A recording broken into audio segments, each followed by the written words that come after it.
Hello, my name is Philip Blair. My name is Jane Donnelly from Atheist Ireland. Hi, this is Matt Berkowitz here. Krause here. My name's TJ Clare, and you're listening to Freethought Friday. For Freethought Friday. Freethought Friday. Freethought Friday. And you're listening to Freethought Friday.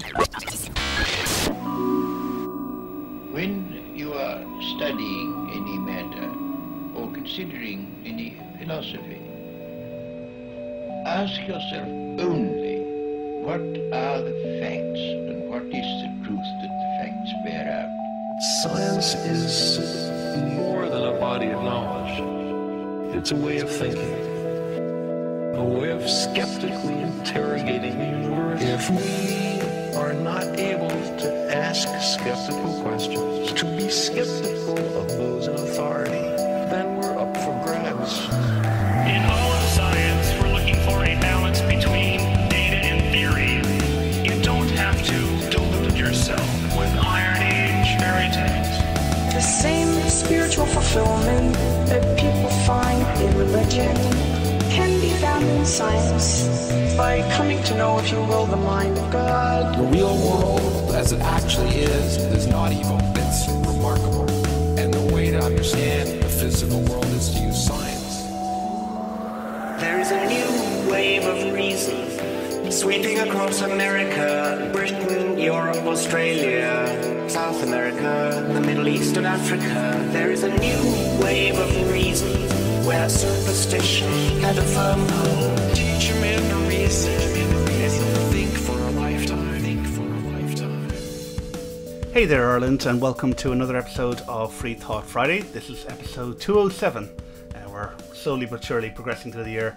This episode is all about education in Ireland, and we have some very special guests. But before that, we have, of course, my usual co-host, Rob. Hey, Rob. Hey, Ciarán, how's it going, man? Good. How are you doing? I believe you've been very busy with your new show. Yes, my new show, which I shall plug now at this point, which is on every Saturday from 8:30 till 10 in Accents on Stephen Street, and it's performance philosophy. It's something a little bit different. It's a feel-good talk about finding what is right by embracing what is wrong. It's called Being Wrong is Right. Brilliant. And I'm in no way biased, but it's the best show ever in the history of performance philosophy shows. So which is always Thank you. Yes, it's a great category to be in. But yeah, it's a brilliant. I went to it, and I'm slightly biased, but it was absolutely fantastic. So I'd encourage everyone to go to that. So we have a couple of guests here to talk with myself and Rob about education in Ireland. We have Jane Donnelly, who is the Human Rights Officer. Yes. From Atheist Ireland. You're very welcome, Jane. Thank you. And we have TJ Clare, who's a teacher in a Dublin-based Catholic national school. Yep, that's it. Hey TJ, Yep. How are you? Thanks very much, both of you, for joining with us. In particular, I always want to do some podcast or another, but in particular I want to do the education one, and I think it's fortuitous that this seems to be a very hot topic at the moment. Certainly on Facebook it is, yes. Anyway. Yeah. But there seems to be an awful lot of conversations going around in the national newspapers as well, via letters, yes. and yes. whatever. Yeah. But it's a topic that I thought I understood an awful lot about. Yes. And in having a conversation with a friend of mine only a couple of weeks ago, I found out that I didn't understand as much as I thought I did, and had to go and have a look at some material, some excellent stuff actually produced in particular by Atheist Ireland and actually Michael Nugent, in explaining Atheist Ireland's position, but also the way the setup is. Would you like to maybe explain to people, I think in particular, the setup in relation to things like patronage, denomination and secularism? Well, in Ireland, we have a unique system of education. The state cedes control of the education system to private bodies and institutions, and we call them patron bodies. The state does not educate itself. It provides for education under the Constitution. Now, the Constitution doesn't forbid the state from setting up its own schools, but it has chosen to provide for the education of children, which is a vital public service, in schools where there are patron bodies, and it literally hands over control to those patron bodies. And that's, the Supreme Court has used that word, the state cedes control. So they don't have a certain amount of power, the state. So we have all these patron bodies. various patron bodies, and they're mainly made up of religious patron bodies, and in one religion in particular, which is the Catholic Church. I mean, I don't want to go into the whole history of it, but basically there are over 90% of schools are under the control of various religions, and over 90% of those are the Catholic Church. Right. So that's 90% of 90%. Yes. Oh, yeah. Yeah. There are. I just heard something. I heard Educate Together, which are another private patron body. They will have in September 78 schools at primary level. Now there are over 3,000 primary schools in the country, so Educate Together schools are simply a drop in the ocean. So like 2%. Yeah, something ridiculous like that. And they are multi-denominational schools. They are publicly funded, but essentially private. They're part of the system of patronage in Ireland. Right. So we do we have any schools that are directly controlled then by the state, or are all schools done only through patronage? The state has 9 schools. They're called model schools, and there is a history to them. They were set up to train teachers years and years ago, but the Minister for Education is the patron of these 9 schools. Right. And they've actually told the UN that 5 of these are Catholic and 4 are Protestant. And I do know of a couple of the schools where they discriminate in entry, which means that the minister is doing, as the patron, is doing the discriminating. Oh, right. Now, I have been in correspondence, Atheist Ireland, we have been in correspondence with the Department of Education, and we've another letter actually going out tomorrow on that. And we've involved the Irish Human Rights Commission. We've been CCing them in this situation. But we have, in Ireland, we have publicly funded private schools, such as your ordinary national school. Then we have private schools which get a certain amount of money from the state. They pay for teachers and that. And then we have these 9 state schools, which are religious schools as well. So there really is no escape if you're an atheist or a secularist or in Ireland. You are under, you have no choice but to send your child to religious schools or faith schools, as we, denominational schools. Yeah. There's different names for them, you know what I mean? But they're public funded national schools. It's our national school system, and it is unique in the world. No other country has a system like ours. They might fund religious schools in other countries, but they have a parallel system of public non-denominational schools that the majority of children attend. Right. Sorry, go ahead, Rob, if you want to. I was going to ask in relation to the control, because I don't know much about this. Myself and my wife don't have any children, so this isn't really an issue that we have faced personally, but I know many people have gone through it. But again, it's like, kids, whatever. When you say so churches, 90% of 90%, so let's say 80-something% of all the schools in the country are controlled by the church, by the Catholic Church specifically.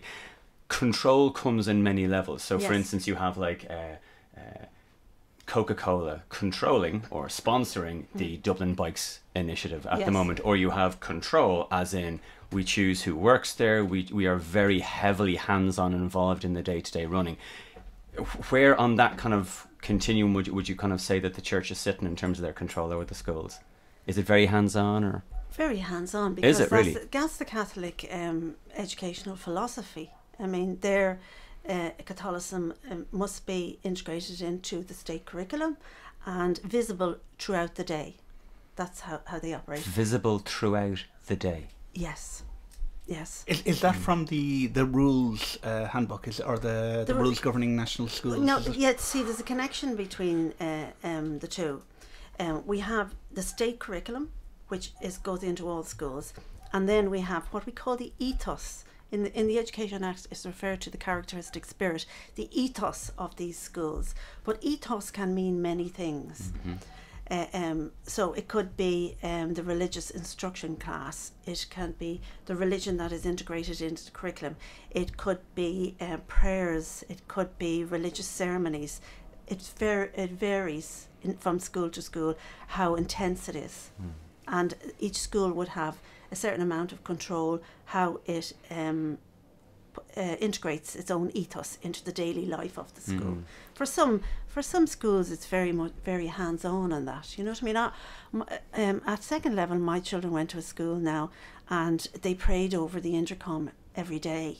You know, my children had to wear a religious crest on their uniform, and so did the Muslims. Had to go to school wearing a cross. They had religious service. They had religious ceremonies. There was an awful lot of issues. North Korea. Well, I don't know if any school is quite that bad, but in North Korea. Oh no, in North. Well, I don't know if there are any schools in North Korea. They did now. One of my children was taken into an office and asked, did she want to believe in God, or was her mother stopping her? So. Wow. And because parents don't influence the children, you know, with religion ever. Yeah. So. No, it never works that way. Yeah. So we have equality laws, and we have the Equal Status Act. Now, religious schools have exemptions under that. So, for example, and again, just to check. So, religious schools, being this 80-something%, so 80-something% of all the schools in the country can opt out of the equality legislation. Yeah. Okay. That's the way it works. Yeah, they can opt out of the equality. So they can. So we've got equality. Yes. Which is the 80% of the practicing people who have got monopoly on access to this human right. Yes. We've a new equality bill going through, but they're not going to change that religious discrimination. Yeah. So schools can give preference to teachers that are Catholic, and if you are want a job in the public service, which is the public service, and you want to get into the teaching profession, you have to take what is called a certificate in religious studies. And that goes along with your degree in teaching. And if you go for an interview now, they will ask you for the certificate in religious studies. And that is specifically Catholic, and it's approved by the religious authority, which is Catholic Church. So you have to get a job. So for a Muslim or a Hindu or an atheist, secularist, no matter what you want to call yourself, but you're not Catholic, you cannot get a job without this certificate in a Catholic school. Yeah, that was the experience. Like I trained to be a primary school teacher, and we weren't exactly told you have to do this. They gave us the honest answer was it's going to find it hard to get a job unless you do it. So we did do the certificate in religious studies, and that was part of your degree as such. Like it's a section of it, and I was never actually specifically asked for it when I went for a job, but it is like everything. When you asked about the question about how much power in any means or any sort of transaction of employment within a primary school, anyways, as far that's my experience, it's all cleared by Archbishop House and then the Department of Education. So the patron body, usually CC together, but you know, I think more than likely it will go through Archbishop's House first. And will the department ever override the Archbishop, or would they get to see something? I've never heard of a situation. I've never heard that happen before at all. There's a section in the Education Act 15.2b which obliges the Board of Management to uphold the ethos or the characteristic spirit, it says in the Education Act, of the patron. So the patron gets all the policies that the Board of Management make and has to approve them. You cannot put through a policy without the approval of the local bishop, who is the patron. So this is a veto. This is a veto power. Absolutely. Yes, absolutely. That is the legislation. It's 15.2b of our Education Act. And the school must uphold the characteristic and be accountable to the patron, so for so upholding the characteristic spirit of the school. And you're charged as an employee of that patron body. Yes.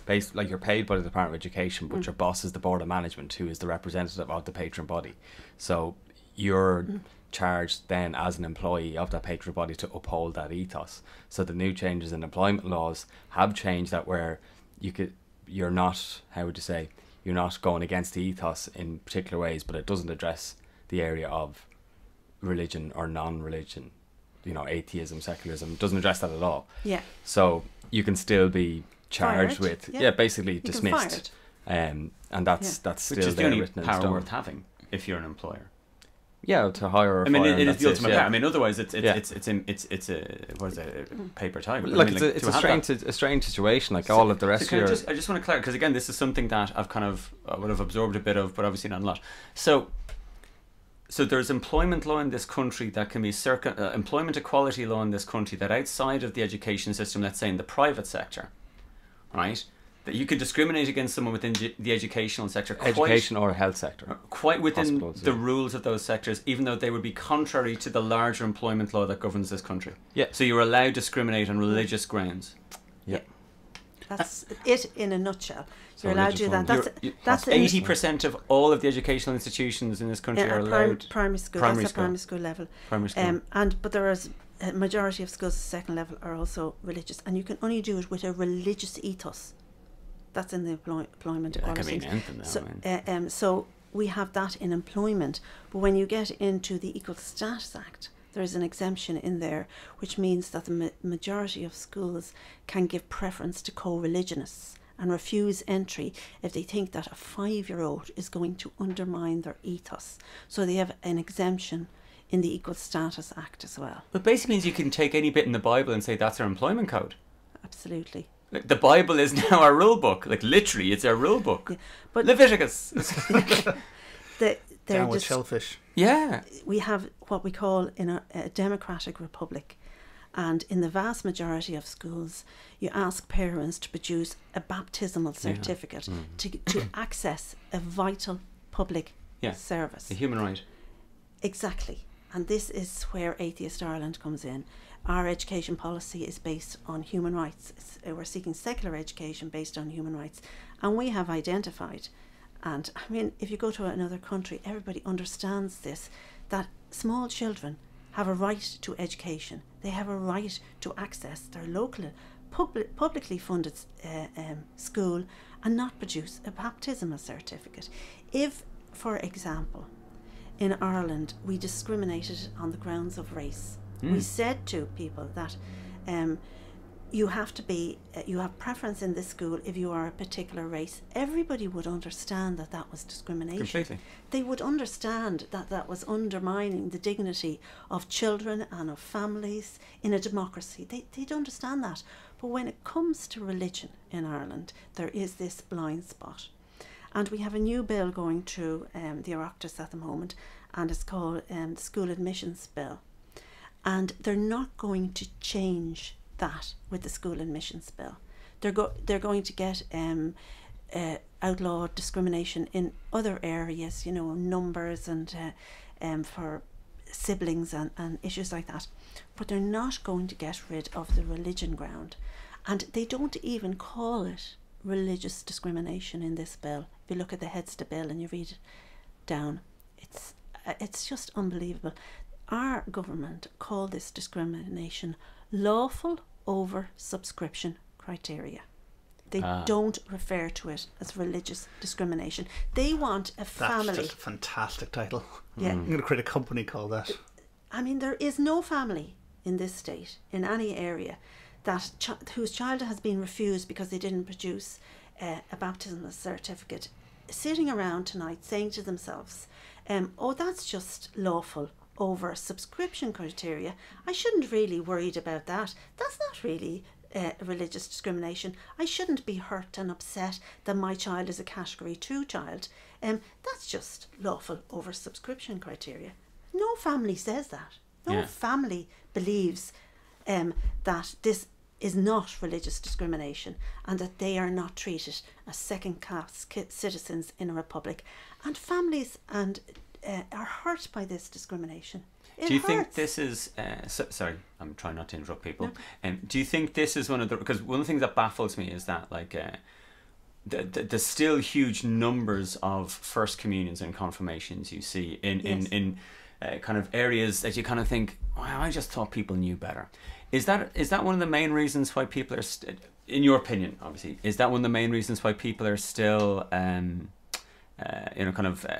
communion, having first communion for their kids. There's my background is in marketing, and we had a thing which is called behavioural loyalty. And behavioural loyalty meant you did what I want you to do just because you didn't have another choice. Yes. So, for instance, I would be behaviourally loyal to the closest supermarket to me. Yes. Doesn't matter what I think about the supermarket. Yes. I'm not going to go to the trouble of going further away to go and shop in a supermarket. Do you think this is behavioural loyalty to the Catholic Church? This is what is actually keeping the numbers for confirmation and first communion up? Because people are going, we actually don't have a choice. Like, our kid, it's either this or like I might have to drive 15, 20 miles to a school or something.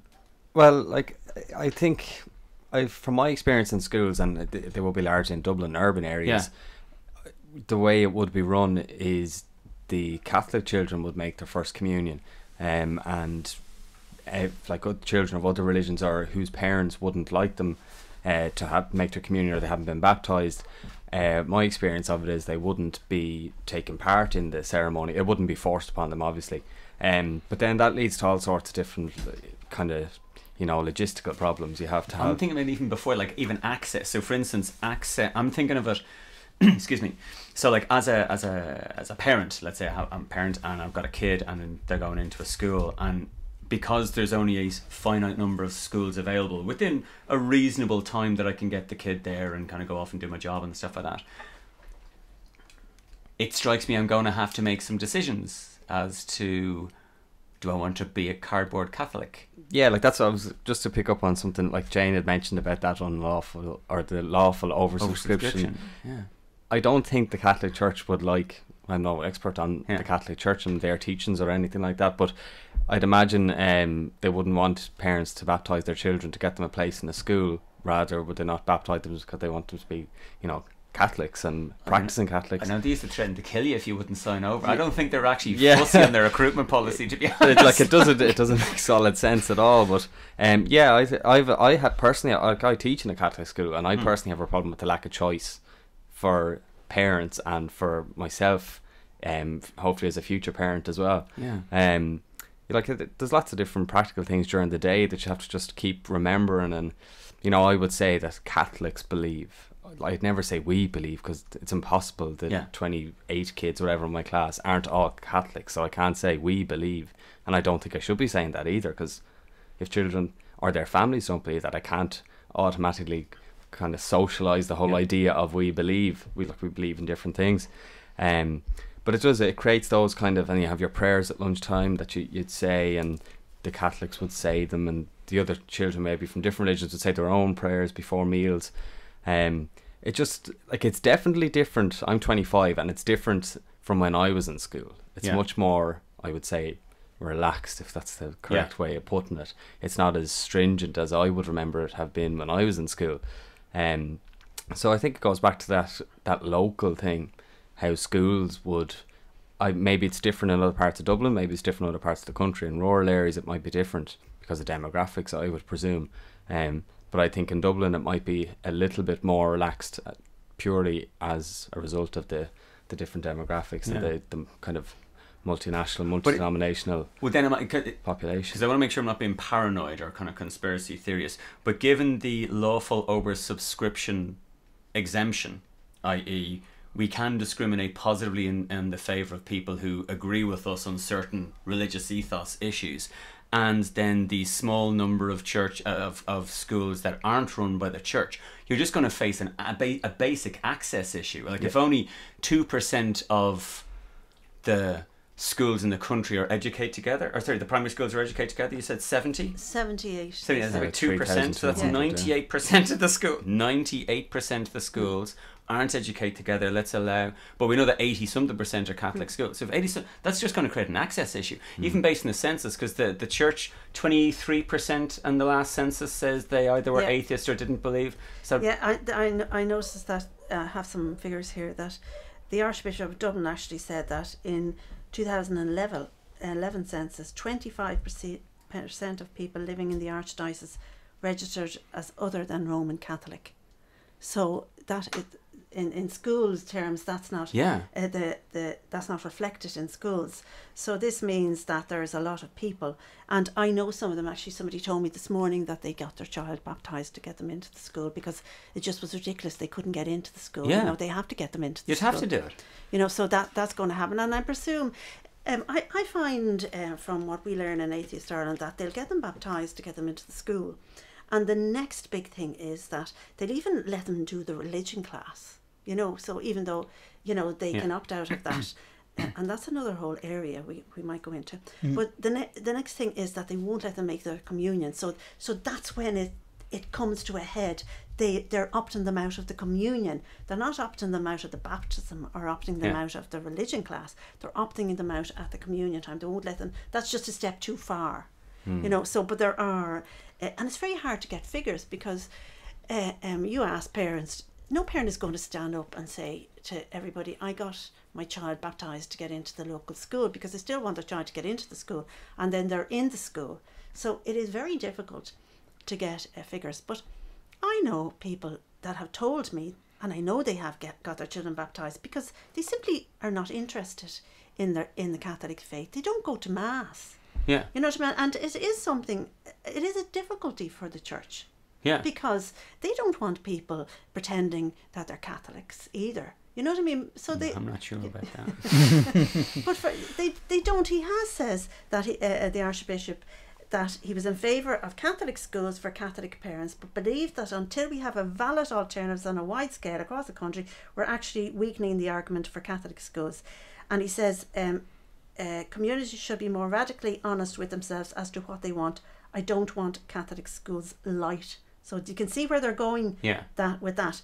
If people wanted their child to go to a Catholic school because they can make their first communion and then leave, you know, and have no more contact with the church, a lot more debate has to go on. So they recognise that there are families that are not Catholic in Catholic schools. Now, I have a whole issue with what he said there over segregation and that, but that is where we are. We all know that there are children that are and their families are pretending to be Catholic in Catholic schools. They are not committed to the Catholic faith. They're even, some of them get their children do the Holy Communion and the whole thing, and they just don't go to church every week. They don't go to Mass. They don't follow the rules. That we had a referendum recently, and you know that was against Catholic Church policy. So we have different issues there. But the discrimination they're telling us is to uphold, this is why they have to have discrimination, is to uphold freedom of religion. And in the conscience, they talk about the conscience of Catholic parents. They have a right to send their children to Catholic schools, but they are not committed to their faith. Yes. But they're discriminating against the rest of us to uphold the religion of people that are not committed to their faith. That's but in fact, even if they were, if I may, even if they were committed, having the right to send your child to a Catholic school and having the right to send your child to a Catholic school that is funded by me and everyone else are two very different things. Yeah, it's not a right actually. Yeah. Everybody thinks it is a right under Catholic canon law. I think it's canon law 793. Parents have a right and duty to choose Catholic education for their children. But under Article 42, the state is obliged to respect all parents. That doesn't translate into that all parents have a right to a religious education for their child. And if you say to people who think that they have a right to a religious education, say to them, look, do you know a Muslim family? Do you know a Jewish family? Do you know a Hindu family? They don't have a religious education for their children. They have to go to the local Catholic school. Yeah. Do you know Sunday school? You know what I mean? So there isn't that right there. Yeah. They have. And nor should not. I mean, in a republic, if it's a public service being funded by the citizens of a republic, then the republic the government or arms of the republic has no business proselytizing to its citizens in any way, shape, or form. It's supposed to remain neutral in such things. So if it's going to pass over citizens' taxes to this service, then the service should be equally accessible by all citizens. I mean, to me, that the argument ends there. I understand the history, and that's fine. I'm not arguing for a different history, but it should be as simple as that to me. It should be, look, we don't do it. We don't do it in any other area except, as you said, health, again, for historical reasons. But it's time to correct this and move forward. Yeah, we didn't have the internet we do now. So, we know what it's like in other countries. Like, I think it kind of goes back to what we started off with when we talked about basically the public service of education is obviously funded by the government and the power is ceded to the patron bodies. And I think it kind of comes down to the question of political will, because to say if you're the Minister for Education or you're a member of the government that nothing can be done I think is completely wrong, because although it's not like for like situation, the early governments of this republic wanted to promote Irish culture and Irish language, and they changed how schools worked on that basis. Yeah. Everything is man-made. Everything can be changed. Yeah, so they can do it. Well, if there's a problem with obesity, yeah, there's a change in the PE curriculum. Exactly. If there's a problem with, something we're teaching in maths, maybe it's a literacy or numeracy problem. Dublin City Council changed its bylaws about advertising to install, I think, 75 new advertising sites so that they could sell them onto the people and charge space for them so that they could basically pay for the Dublin bike. So anything can be done. Yeah. So once we decide we wish to do it. Yeah. And that's, we're going to get an extra bank holiday next year because it's 2016. Anything can be done. Yeah. And I think we're probably kind of getting there. Or sorry, we're not getting there. I think that's where the barrier is coming. The political will, if you want to call it that, basically the people who can change it, changing it. To beg my favourite thing that you taught me, the purpose of a system is what it does. So by not getting fixed, the purpose of the system is to not get it fixed. I mean, it's quite obvious. I mean, because you were saying earlier on in relation to, and Jane also touched on it there in relation to the Archbishop's comment that those who are running these schools probably don't really want people just getting baptised for the sake of getting to school and whatever else. I'm not sure I'm actually convinced by that, because while I'm sure the purists, like I would say my parents, would prefer a smaller, more devout Catholic church. They are Catholic themselves, and they'd prefer Catholics who actually believes in Catholic doctrine. The Catholic Church as a political organisation has had no problem throwing out the large number of figures that it says are Catholic in the world, and one questions that. They have prevented people from officially opting out. It's something that I wanted to do recently, and that I know Atheist Ireland had tried to do. And I mean, we'll get caught then in this situation as well, where, because you were talking about the political will, we have people saying, 80% of the people saying, or 85% saying that they're still Catholic, and still politicians see that. They think there is no interest or mandate to actually change it, so they don't go and do. I mean, you've had more contact with politicians, so. Well, I think you have to look at what the Constitution says. The Constitution says that the state is obliged to respect all parents' convictions. The Constitution hasn't said only that it has to respect only Catholic parents' convictions. And remember as well that the right to education is the essence of it belongs to the child, and then after that you respect parents' convictions. But and we touched on this before. We said that a lot of parents think they have a right to a particular religious education, but they don't. So the state is obliged to provide for education. Now, from our perspective, they're providing for the education of our children in schools, publicly funded schools, with a religious ethos.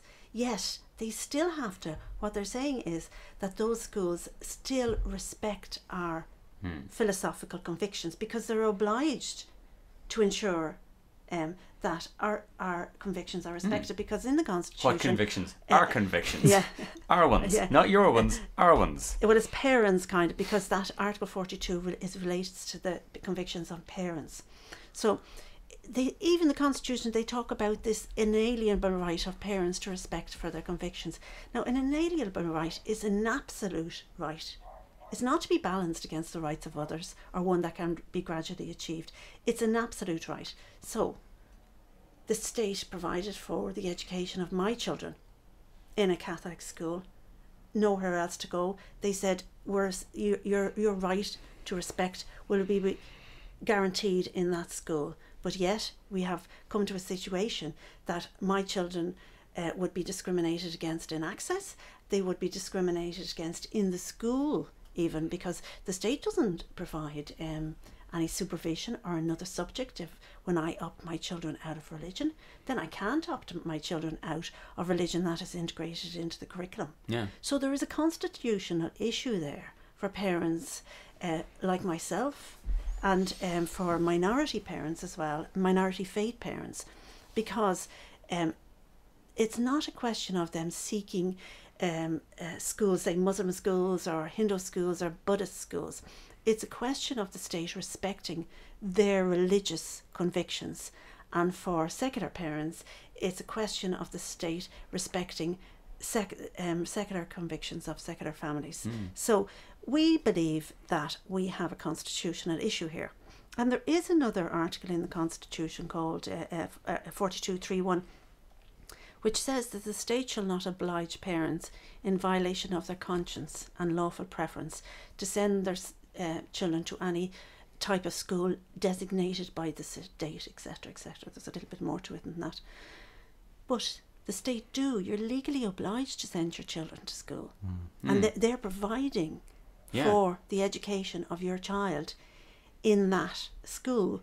But at this stage, they don't recognise that evangelising my children into a religious way of life is disrespecting my philosophical convictions. So we're trying to say to the state, and this is Atheist Ireland and this is our policy, we're saying to them, secularism is a philosophical conviction. The European Court has said that. The UN has said that. It is protected by, under Article 9 of the European Convention, under the right to freedom of conscience. Myself and other secular families, we have exactly the same right to respect for our philosophical convictions as Catholic parents have for theirs. So, the state says religious education in Rule 68 and in the primary school curriculum, religion is integrated into the curriculum. It is the most important subject, Rule 68 says, in the curriculum. What? It is in the most important subject. That's what Rule 68 says. An hour a day, officially, you're meant to be teaching religion. Officially. Yeah. And a religious spirit. Hang on, sorry. Well, you're in shock, that Rob. shouldn't. Yes. Yeah, it's a very nice. You can download From a PDF 4 version to of 4 that to rule book. this is primary school. So this is 4 till 12. Yeah. Yeah. So So the rules, the Rules board of for management, 8 the rules years. of constitution. 8 Yeah. years from 4 till 12, an Yes. hour of religion a day. Officially, days a that's week, what you're yeah. supposed to have Yeah. timetabled in. Realistically, The same I as thought maths. it was 2.5 hours a week for religion under the curriculum. could week, be. which Here's is me, the primary school teacher, should know this. But It's two and a half 2.5 hours. So you're not doing the Right, okay, so it's like, okay, so to take a Sharia law comparison, so religion is half the value of maths in the curriculum. If you do an hour of maths a day, 5 hours a week, religion 2.5 hours a week. So it's, you know. Yeah. But it's not only, Rule 68 is not only about the religion class. You know, we must be clear about this. Rule 68 is about a religious spirit integrated into all the subjects under the curriculum and the daily life in the school, and a religious spirit should inform the school. Now, if you look also at the primary school curriculum, there's sections in that talk about spirituality and morals, but they're all seen through a religious kind of ethos. And that all children, it says in the primary school curriculum in the introduction, should be brought to a knowledge of God. So can I ask, sorry to interrupt you again. So for instance, let's say on the recent marriage equality referendum, so for instance, it is not unreasonable to think that on the run up to that referendum, if anyone in any one of the 80-something% primary schools in the country put their hand up and said, I hear my parents talk about what's going on, what's happening, teacher, that they will get the Catholic Church approved version of this is how your parents should be voting. Like, that's not an unreasonable thing to assume. well, legally that could happen, but I mean, there are sensible teachers out there. But let us realistically, I remember the priests coming and visiting the school when I was like on the run up to let's say first communion, right? I remember there was a lot of priests around. You were getting ready for your first confession. There was a bunch of rehearsal-y kind of things, and so I have a vague recollection, because obviously I was like 7, of, you know, every couple of days to be a priest around in the class for like an hour or something like that. That's not and it happened around the same time. It was like May, June type time. that still happens if you teach a class that will be a sacrament class, so 2nd or 6th communion and confirmation. The priest would come in and visit them. That would be part of his role. So if a kid job. put up their hand, wow, man. Well, if the kid put up their hand and asked the priest, that's fine. Yeah. My gut instinct would have been to just say, he wasn't asked that particular question, but would have been to say, ask your parents. Yeah. It's not my job to tell.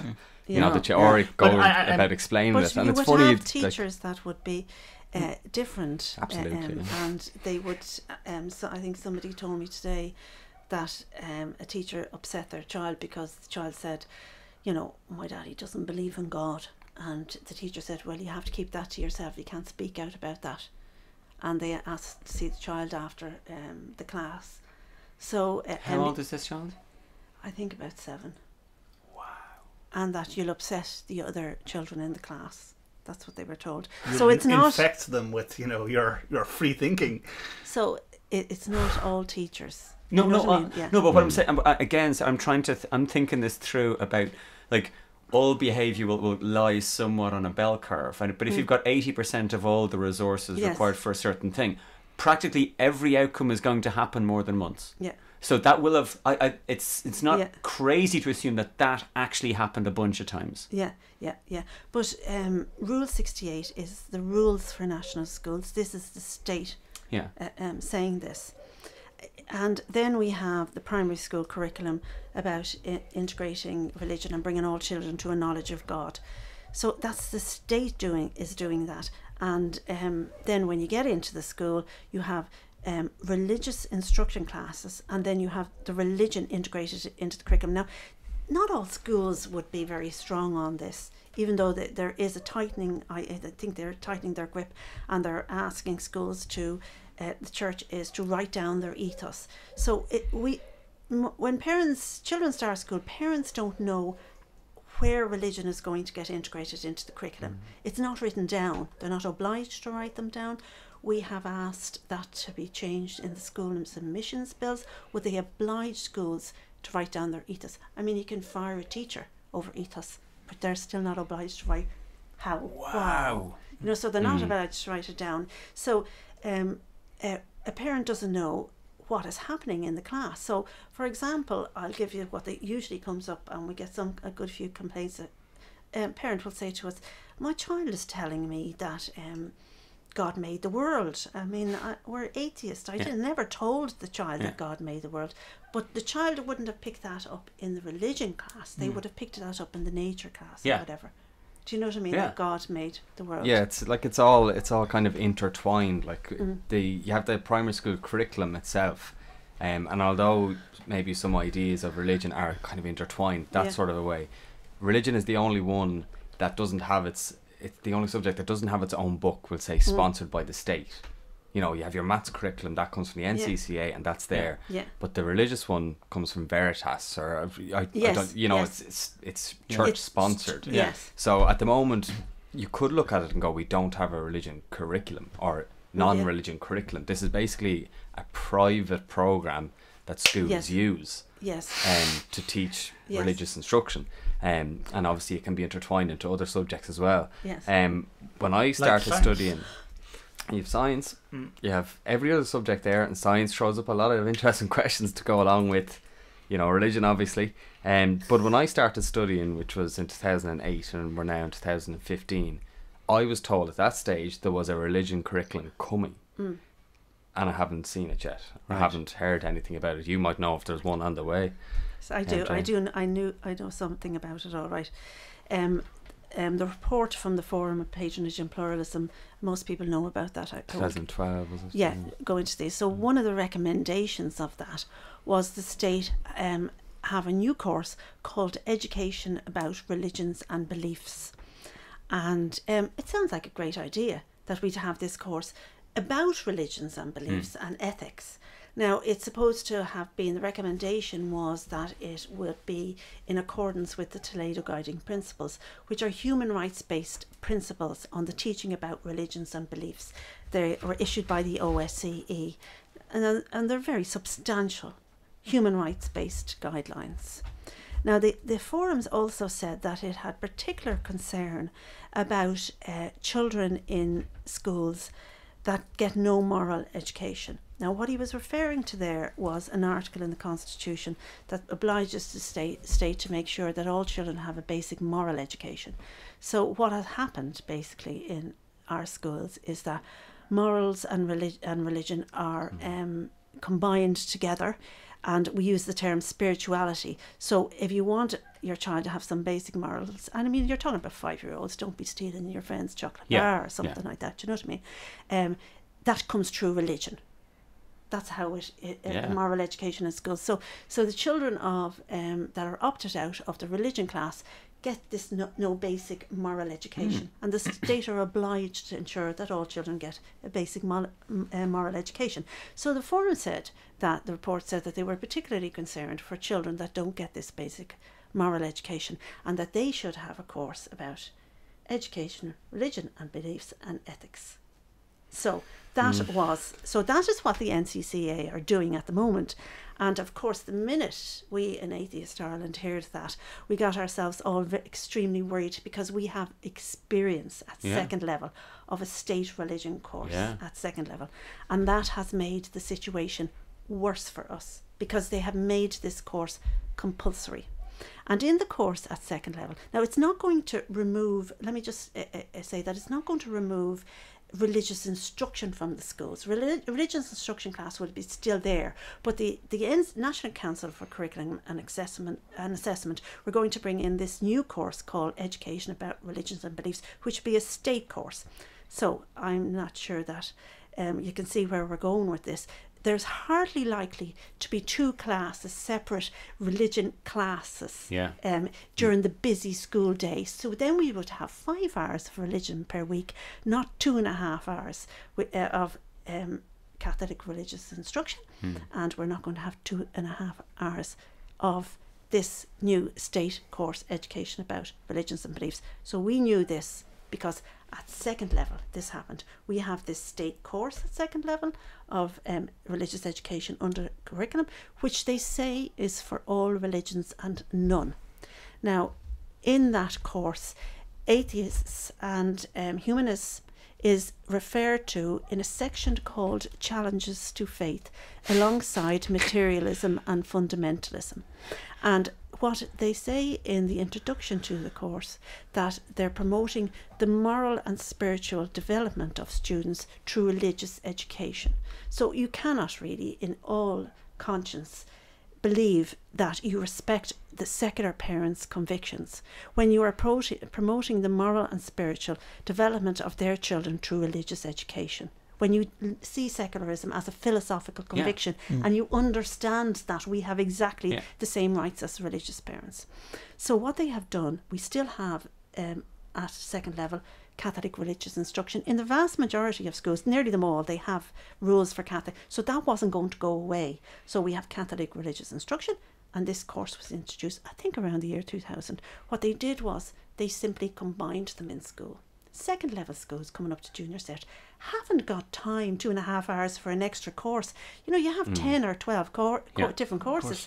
So they combined the two, told parents that it was compulsory and a core subject, and we now have our children being forced in to take this course. You can't opt out. So things got worse for us. So we knew this. So we have, in Atheist Ireland, we made a submission to the NCCA pointing out all these issues. We went in to meet them, and we don't know what's going on at the moment, whether they're supposed to have started a consultation. They're supposed to start this during the summer or in early September, and we're waiting to see what happens there. So it doesn't necessarily mean when a new course that the NCCA introduced that is supposed to be about religions and beliefs and ethics, and everybody thinks this is great, it doesn't mean that things are going to get better for us. Things could actually get worse for us, because they'd be saying to parents, this is for all children and none, and it is compulsory in the school.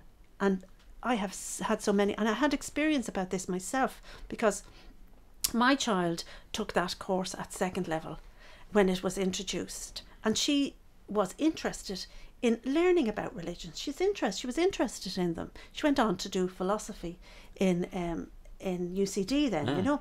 So she had 3 months then, she came back to me and said, this is not what we thought it was.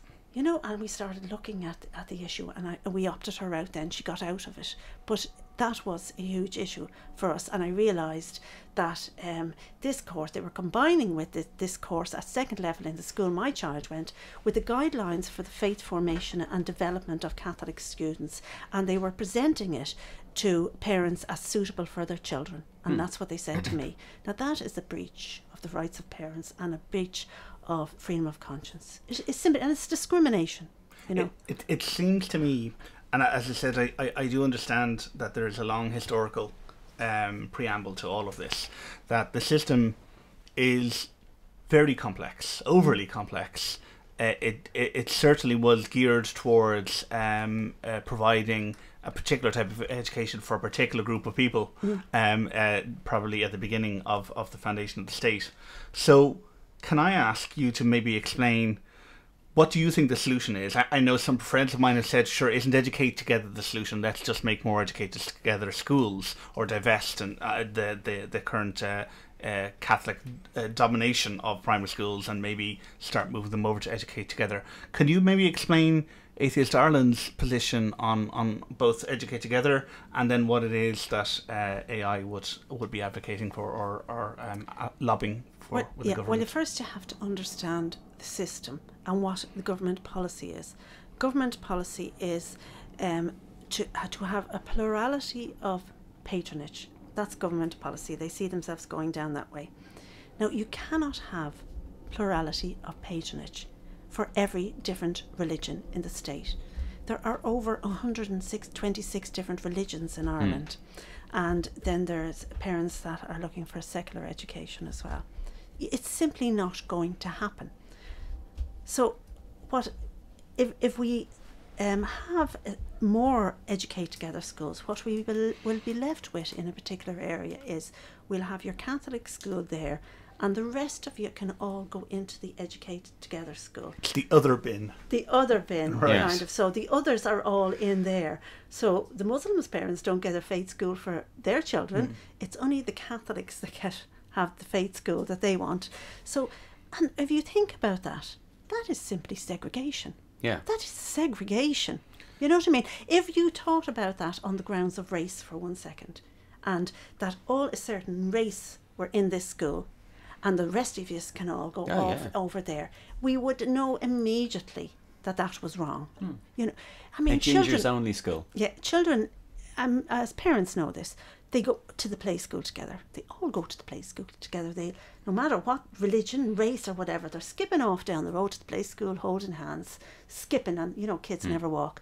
They go in there, they play, and they have a great time and things like that. And when they're 5 years old, we want to segregate them in this country because that is our policy. Based on plurality of patronage, and this stupid word over choice. Choice doesn't work. It's a nonsense if we're going to get into this whole issue over choice. You cannot give every family in the country choice. Yeah. Well, a basic mathematical principle, if we spent more time on maths instead of on teaching religion, would be why don't we start with the lowest common denominator? Why don't we start with the basics that everyone agrees on, and then see how far we can go up? Yeah. And it would seem to me that the basics would be, well, we all want our kids to learn science and maths and Irish and English and whatever else, and at that and we can create that, and we want to do that free of ethos. And then after that, it would seem that, well, some parents or groups of parents want a little bit of extra, and some parents, perhaps secular parents, don't. That's fine, that's sufficient.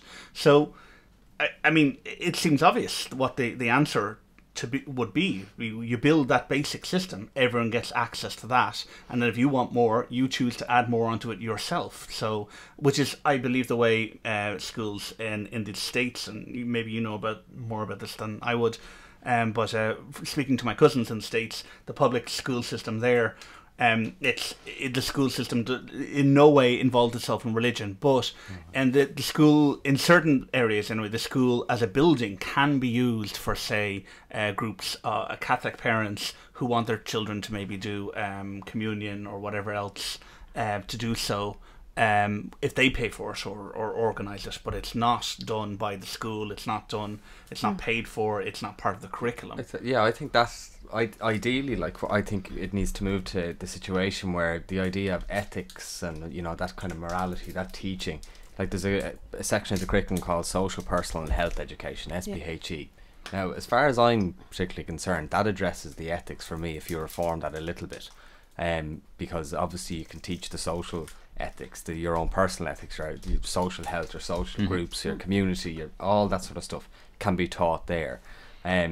I personally would like to see religious instruction and the sacraments moved out of schools, and it could be like some teachers might believe that on a religious basis, but on an educational basis, I would favour that as well, because it would free up a lot more time for teaching core subjects that need a lot of teaching, basically. And I do agree with the idea that Ciarán has to open up the school as a community centre as such, for everybody to rent, for want of a better word, to step into if they want to, as their area, to have their faith and their instructional religion taught, if that's the case. And it may be the case that some of the teachers in the school might do that, that instruction. Yeah, and that's absolutely that's fine, because it's an outside activity for them. Exactly, but they're a part of the community. That's perfectly fine.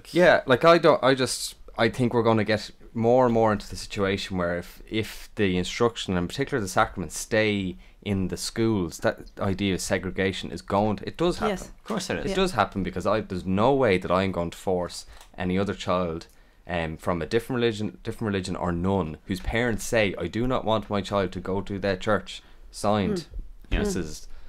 Josephine Bloggs. I'm not going to do that. Yes. And the children, you do get segregation, and then it's quite clear you're going to such and such a class because we're going to the church. Yes. And kids from the age of 8 theoretically or 7 see this happen, and then it happens again when they're 11 or 12. And they know they're different, they're identified then as being different. And you're kind of trusting either the children or the parents or both to help the child understand that to overcome it. Yeah, exactly. Where they shouldn't have overcome this huge societal behavioural segregation, this actual act of segregation. Forget the intention. It's not even like you're sitting in a different part of the church. It's like, no, we're going into a different room. Yeah, you're not going to where your mates are going. It's kind of Amish. It's a bit strange when you think about it. And the idea of the play school, you can't say that children don't get some sort of moral or ethical education in the play school. That's where you get the knocks and the bumps, and that's where you get the friendships, and it's where you get the share, and it's where you get the socialise and the community. That's maybe not the Catholic play schools. At the flank, happens there. When you stand back and kind of look at it, it's pretty simple. But then when you get back into what we've been talking about, you can see how there are complications. But when you step back, maybe it does need someone to, or a lot of people to step back and think about it that way. You can get all this. I really strongly believe that you can get that moral, ethical education outside of a religion. Of course you can. Yes. I was brought up. I went to Catholic primary school, made my communion, made my confirmation, but I'm not religious. Yeah. And I wouldn't consider myself unmoral or unethical. Completely. I don't know. I was working with you on the campaign during the marriage equality campaign. I know there were a couple of dodgy practices you had, but we'll edit them out and talk about them later. The Constitution recognises that, in that article in the Constitution, that children have a right to a basic moral education. It doesn't say religious education. Yeah. It just says moral. So the Constitution actually recognises that you can have a moral education, and children have a right to it without a basic religious education. But what they have done, they have introduced, nowhere in the Constitution is the word spirituality or spiritual. They have introduced this word spiritual into the Education Act, and suddenly for religion is spiritual, and it's spiritual and moral education. They have the two of them together. And spiritual implies, well, in my opinion, implies that you have to believe in something. Yes.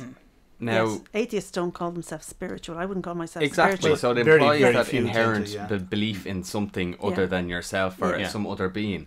And when you think back kind of to the whole idea of education itself, I think it's quite hard to force children to believe in something. They do that anyway. That's imagination. They're capable of doing it, but to make it a criteria to go to school, is a bit kind of strange. You know, children will think different things along their education curve that will go till the day they die. But when they get older and they have their own families, all that sort of spectrum. But when children are 7 or 8, you are relying on their parents probably to inform them first. And parents can do that. I would believe that schools should let parents do that outside of school. My job's to teach Irish, English, maths, all those sort of things, because that's what I'm there to do. But right now, I'm required to teach religion as well. Now I do it because it's my job. Yeah. And going back to that thing, Catholics believe. I'm not doing it out of a great love for the Catholic Church. Yeah. To be quite frank about it. You got to do it. Yeah, and that's part of my job, and that's what I have to do. got But to if do tomorrow, if Rob came along and decided that wasn't my job anymore, I'm not going to cry into a saucer Yeah. over it. That would be absolutely fine. Like, Yeah. If you had, I always think about this, if you had just one atheist school, and this is not what Atheist Ireland is not looking for atheist schools, if you had one atheist school and a child of Catholic parents were obliged to go to that school, and they were told every day that there was no God, there is no God in some form or other throughout the curriculum. They had to sit at the back of the class on An hour of being nihilism. no God. Finite, you're all going to die. Reading We the would preamble never- to the God Delusion every day over the intercom. We would never hear the end of that. Never. Everybody would know that that was wrong. But Yeah. when you turn that around and the opposite happens, nobody bats an Well, eyelid. and unfortunately, this is an equality thing, because the same is true in relation to obviously the recent marriage equality referendum. I mean, I remember having a conversation about 3 or 4 years ago with a friend of mine who was preparing himself to get married, and I was explaining, well, I couldn't get married, and it's like, well, you know, if we said you couldn't cross that bridge, then you would say you'd want to cross that bridge. But I kind of have to go, well, how about we just change this and say all marriages are instantly dissolved and only the gays can get married? Yeah. I mean, you know, Yeah. and it's like, well, you know, because Yeah. of course it was fresh in his mind, because he and his then fiance were preparing for it. But it is discrimination, Yes, without a doubt. absolutely. I certainly understand it's historical. I mean, I don't think Dev was deliberately trying to But this is discriminate this- against gays. It's just it's historical how these have happened. But when politicians or governments refuse to actually act on it, then when it's highlighted, Yes. then there's a this problem really becomes there. an issue. Yeah. Like even I heard a story of a child in a primary school class during the recent marriage equality referendum, and kind of asked that question, or made the point, that's what it was. Some schools had a day off because they're polling stations. And he said to his teacher, why do we have that day off? And the teacher just said, there's a vote on. You know, that's what it was. That's the one with the mums and the dads, isn't it? And the teacher just went, just kind of went along with it. And the child turned around in very sincerity, as far as I was told, and said, well, every child has a right to a mother and a father. Now, I don't want to rehash the whole thing, but the teacher diligently asked, where did you hear that? Yeah. Well, I saw it on YouTube. Yeah. So, you know, the idea that the school had any influence, Yes. you don't know. Parents, you don't know. Yeah. It was an ad on YouTube before he watched some sort of music video. Yeah. You know, that was coming into on Facebook. That sort of that was lots of other lots of other ways for, you know, that message to get across. It's exactly what I would do in their situation. I mean, like this is like, it's quite easy to change people's minds. Like, and all it needs a bit of money. Yeah, and it's interesting. I thought it was quite ironic that the whole marriage equality debate and how the church was forced to take a stance on it eventually. I thought it was quite ironic because it was the church who lobbied to get it in there in the first place. Yeah. And it was, you know, the idea that only a man and a woman, and now they were being forced to defend what they fought to put in there all those years ago, and Ireland hasn't changed since then. I don't want to rehash over the whole debate, but I just thought it was quite ironic that it needed a lot of energy from the church to defend their position when they put it in the constitution anyway. You know, and you know, Dev was there, but you can't.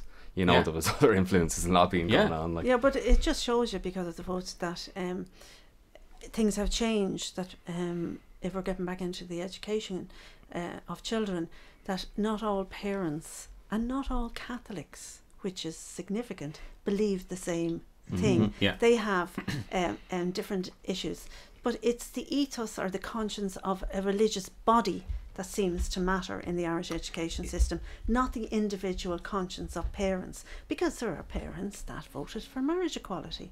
There are parents that don't believe in the various doctrines of the Catholic Church, and they don't go to Mass. So there's a small number of Catholics who don't believe that God exists, Absolutely, according to the Irish Times 2011 survey, but anyway. That's right.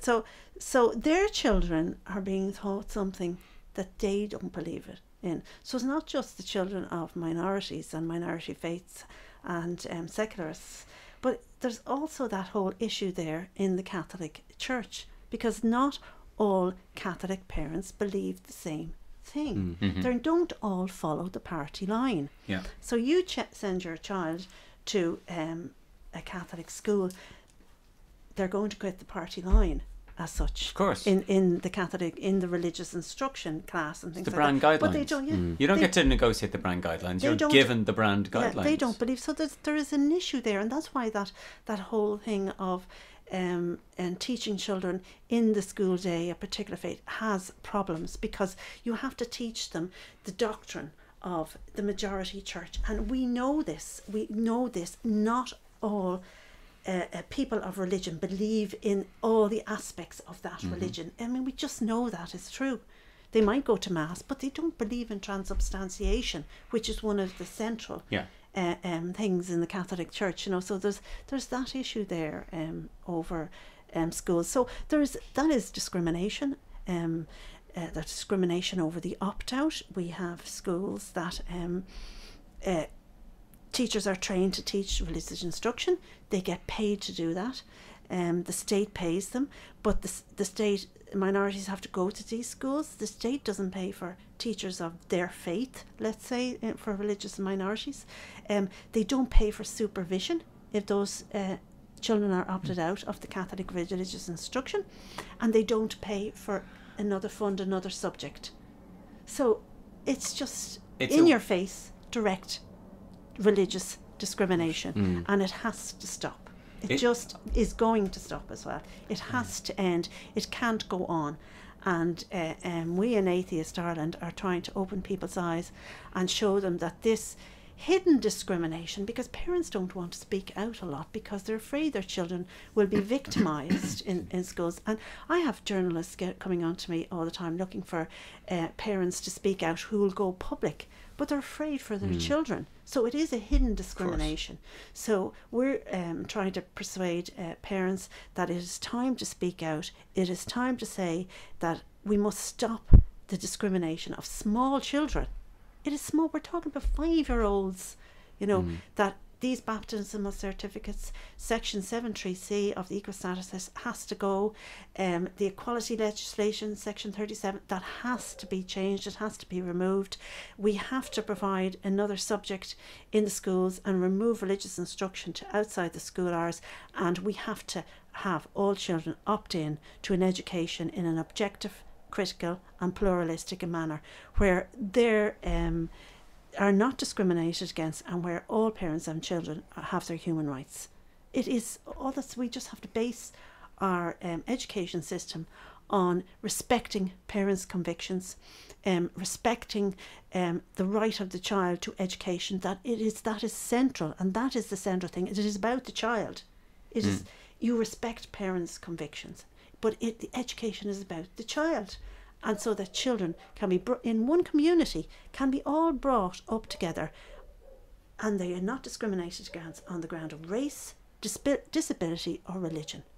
And that's what the kind of education system we should have in a democratic republic. Yeah, I think if there will be a general election soon, if a politician was knocking on all the doors on a Wednesday night or a Thursday night or whatever night it is, and he asked each person who was a parent on the door what they thought a proper education was, I would put bottom dollar on it. Religion's not going to be the first thing they'll say, if it comes in at all.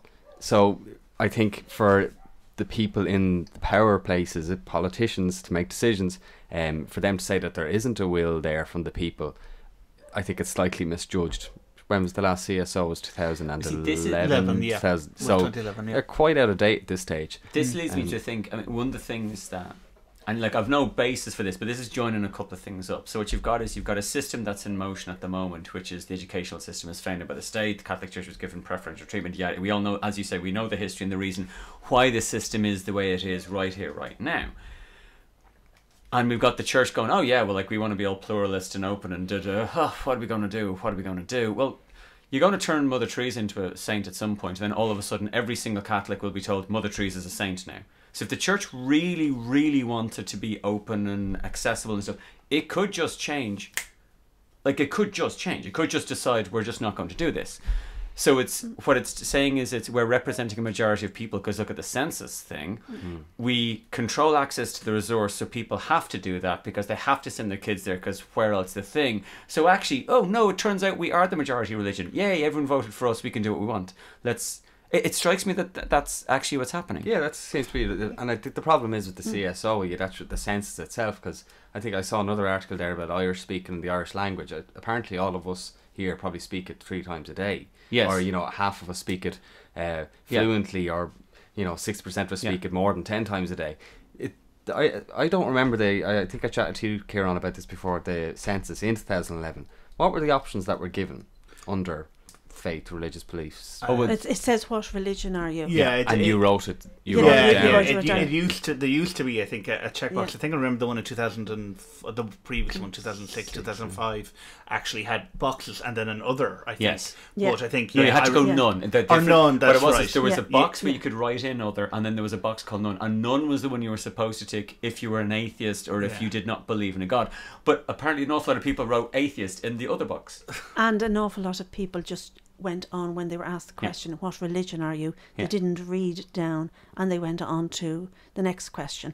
And then an awful lot of Irish mammies and daddies filled in the census results for their 17, 18, 19-year-old, 20-year-old children who probably aren't not Catholic. Yeah. And that's what happened a lot. I think it'll be interesting in the debate about this ethics program that'll be coming out, because quite often, when you're chatting to parents, you'd ask them if it comes up, but even parent-teacher meetings, whatever it may be about religion, sometimes they may say, well, a bit of religion in school isn't bad, and then when they're old enough to make their own decisions.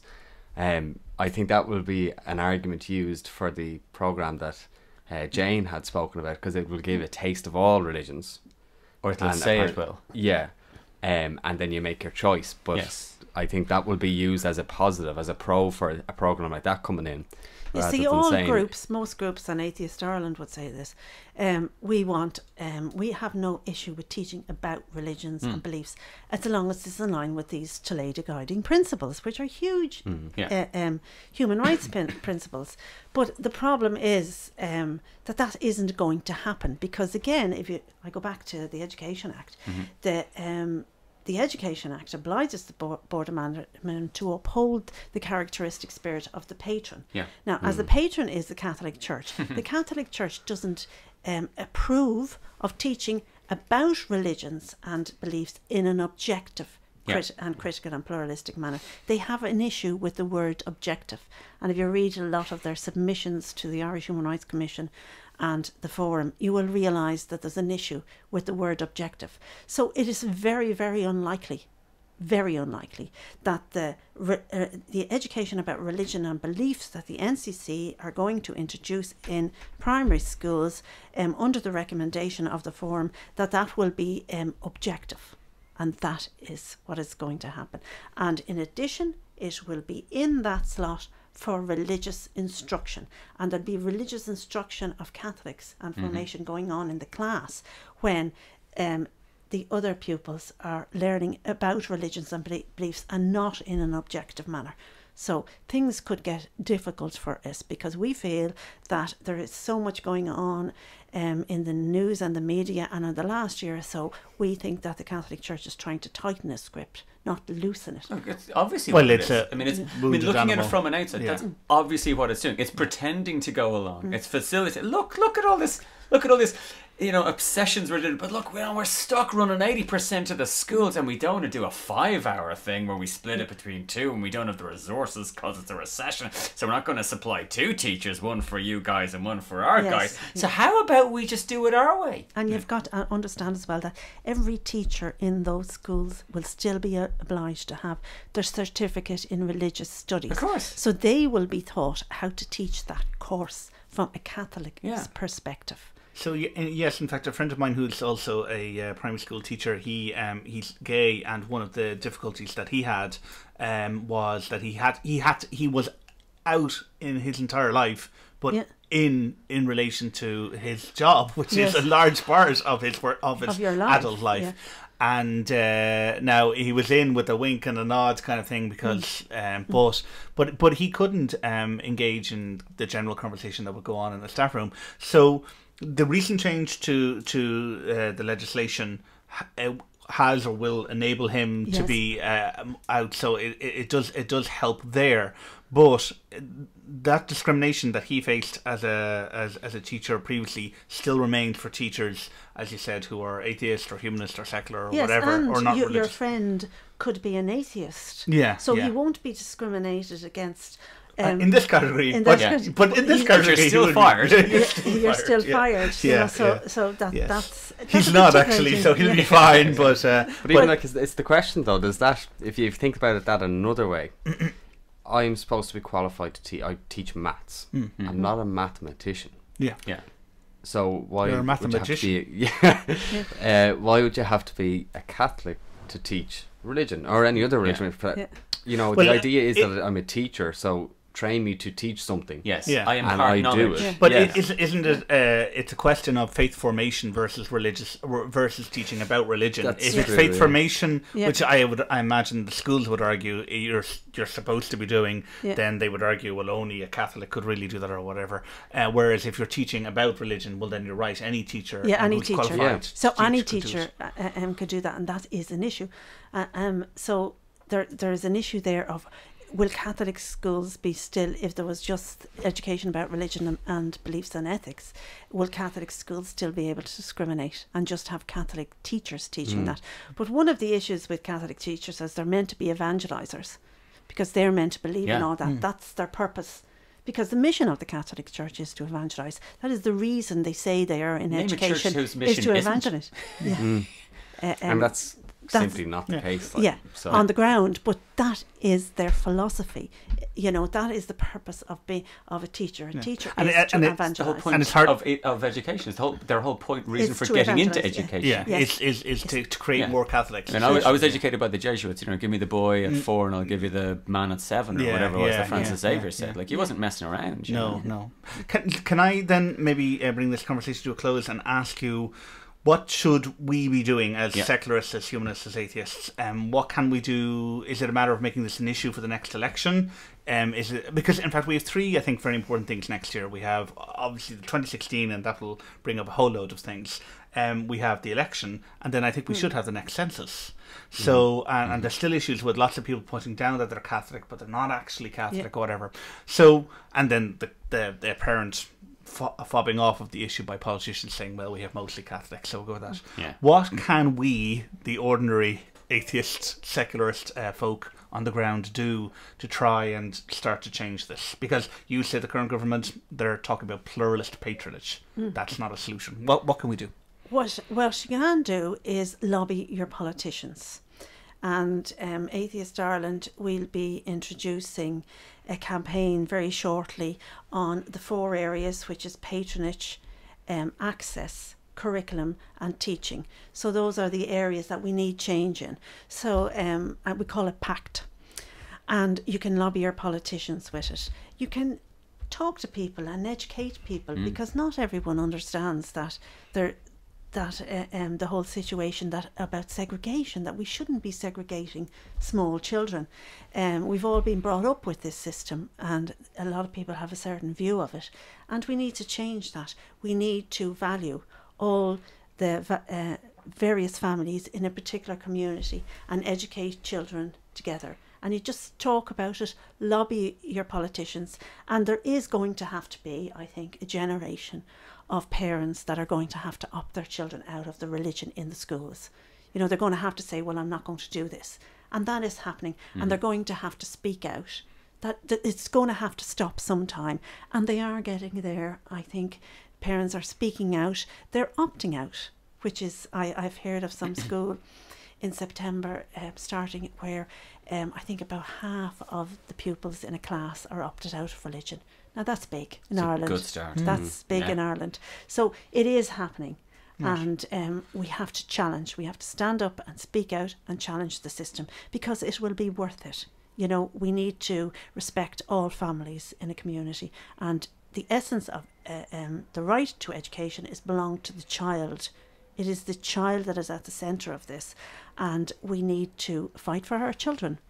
I don't know, TJ, if you're involved with or have much knowledge in relation to INTO, but I know that particular friend of mine actually was a very active member of the LGBT group within INTO, and they seem to have great success in pushing forth, looking for this particular change in legislation that has just occurred.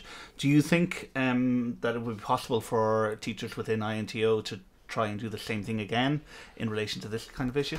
Yeah, I think so. Like, I will be active within the INTO itself, like in my own area and my local district and branch and all that. But I know the INTO LGBT group, like, they work for years. Yes. Like, they're officially there 10 years, but you know, the whole idea of the energy behind that campaign.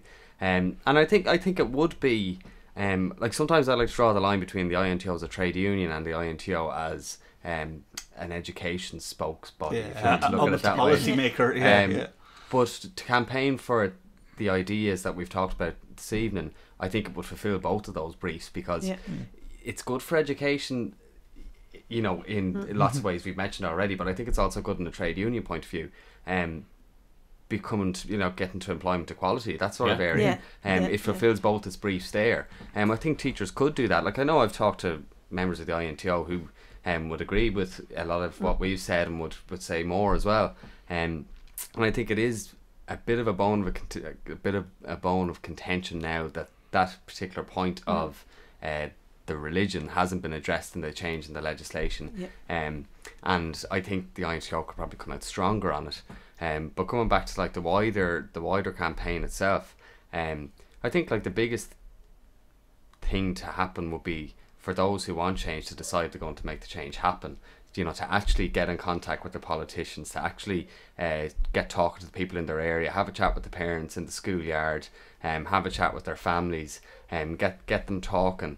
And like no matter what anybody says, lobbying works. And lobbying works when it's not TJ going every week for 6 weeks every Friday. It's when TJ goes on Friday, and then Ciarán goes on Monday, and then Rob goes, and it's somebody different, and you go along and you show your name on the register and say, I can vote for you if. And you might have a list of things, but if this is on it, at least it's on the list. A lot of politicians are now shying behind the kind of, you know, the sentence, it's not on the list, there's not enough people there. Well, you saw what happened, like that Labour minister last week brought it up, and a bunch of Fine Gael people went, stop talking about this isn't something we need to be talking about before the general election.